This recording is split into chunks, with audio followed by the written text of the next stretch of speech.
খবরের শিরোনামে যাদবপুর বিশ্ববিদ্যালয়। এবার যাদবপুর বিশ্ববিদ্যালয়ে যৌন হেনস্থা, পরীক্ষা চলাকালীন যৌন হেনস্থার অভিযোগ ছাত্রীর, অধ্যাপকের বিরুদ্ধে অভিযোগ এক ছাত্রীর।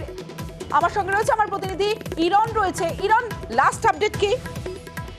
একদমই দেখো, যাদবপুর বিশ্ববিদ্যালয়ে আবার চর্চা এবং আবার বিতর্কে যে ঘটনাটা ঘটেছে, এক ছাত্রী, জার্নালিজম মাস কমিউনিকেশন ডিপার্টমেন্টের প্রথম বর্ষের ছাত্রী, তিনি গতকাল রাতেই তার ডিপার্টমেন্টের তরফে এবং বিশ্ববিদ্যালয় কর্তৃপক্ষ, পাশাপাশি যাদবপুর থানা এবং রাজ্য মহিলা কমিশনে তিনি ইমেল মারফত একটি অভিযোগ জানান। তাতে তিনি জানান যে গত 19 তারিখ এবং 21 তারিখ অর্থাৎ গতকাল দুদিন পরীক্ষা ছিল ডিপার্টমেন্টে, সেই পরীক্ষা চলাকালীন তাকে যৌন হেনস্থা করা হয়েছে এবং তার অভিযোগের দিক এক অধ্যাপকের দিকে এবং ডিপার্টমেন্টের অধ্যাপকের দিকে।